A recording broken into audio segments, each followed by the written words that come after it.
जय श्री कृष्ण फ्रेंड्स, कैसे हैं आप।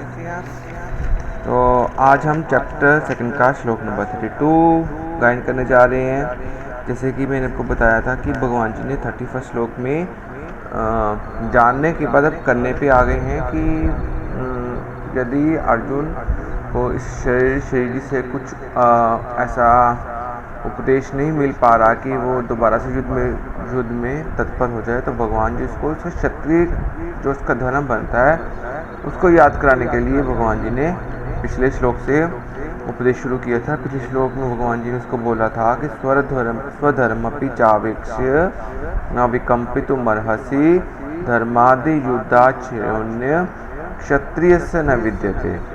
कि अपने शास्त्र धर्म को भी देखकर तुम्हें अपने कर्तव्य कर्म से विचलित नहीं होना चाहिए, क्योंकि एक क्षत्रिय के लिए युद्ध से बढ़कर और कोई भी कल्याणकारक कर्म नहीं है ना। तो इस श्लोक में भगवान जी भी उसको वही जो क्षत्रिय धर्म है उसके बारे में क्या बतलाते हैं, चलिए सुनते हैं। यदृच्छया चोपपन्नम स्वर्गद्वारम अपावृतम। ठीक है, स्वर्गद्वारम अपावृतम यदृच्छया चोपपन्नम स्वर्गद्वारम अपावृतम सुखिनः क्षत्रिया पार्थ लभन्ते युद्धमीदृशम्। सुखिनः क्षत्रिया पार्थ लभन्ते युद्धमीदृशम्। तो क्या कहा भगवान जी ने? भगवान जी इसको बता रहे हैं कि यदृच्छया मतलब बिना किसी इच्छा के, मतलब अपने आप जो चीज मिले उसे बोलते यदृच्छया। चोपपन्नम, च उपन्नम प्राप्त हुआ, युद्ध। यहाँ युद्ध साइलेंट है, तो भगवान जी युद्ध के बारे में च आ गए, मतलब उसकी बात करें कि वह जो अपने आप प्राप्त हुआ, यानी कि वह युद्ध जो अपने आप तुमको मिल गया। कैसे अपने आप मिल गया? देखिए, अर्जुन जो पांडव थे वो युद्ध चाहते नहीं थे, क्योंकि वो जब जुए में हार गए थे तो ये कंडीशन हुई थी कि 12 साल का वनवास काटिए और 1 साल का ज्ञातवास काटिए, उसके बाद जब आप वापस आएंगे तो आपका राज्य आपको वापस मिल जाएगा। ये इनका फैसला हुआ था। तो जब वो 13 साल से काट कर वापस आए तो दुर्योधन ने बिल्कुल मना कर दिया, कहते मैं तो आपको सुई की नोक जितना भी राज्य नहीं दूंगा, आप आधा राज्य मांग रहे हैं। तो उन्होंने संधि का प्रस्ताव पास किया कि आप संधि ले लीजिए, लेकिन वो उसको भी उन्होंने मना कर दिया।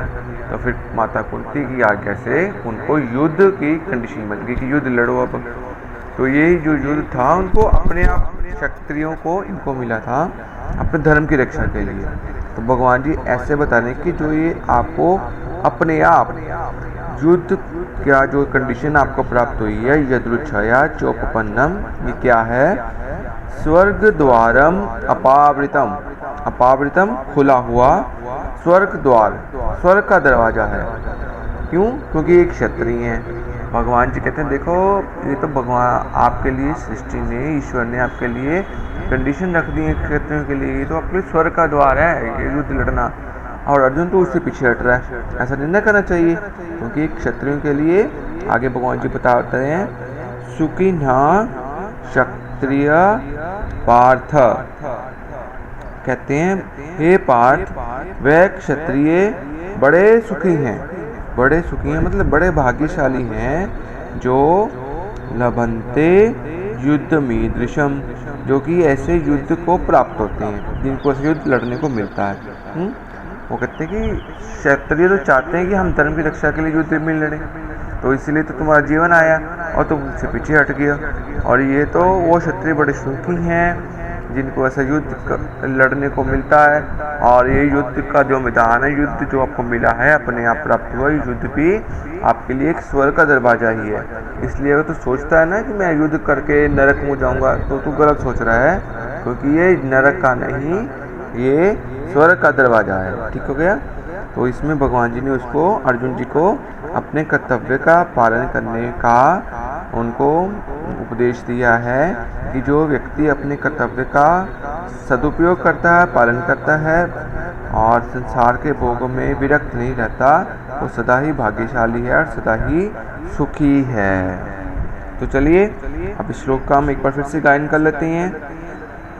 यदृच्छया चोपपन्नम स्वर्गद्वारम अपावृतम सुखिनः क्षत्रिया पार्थ लभन्ते युद्धमीदृशम।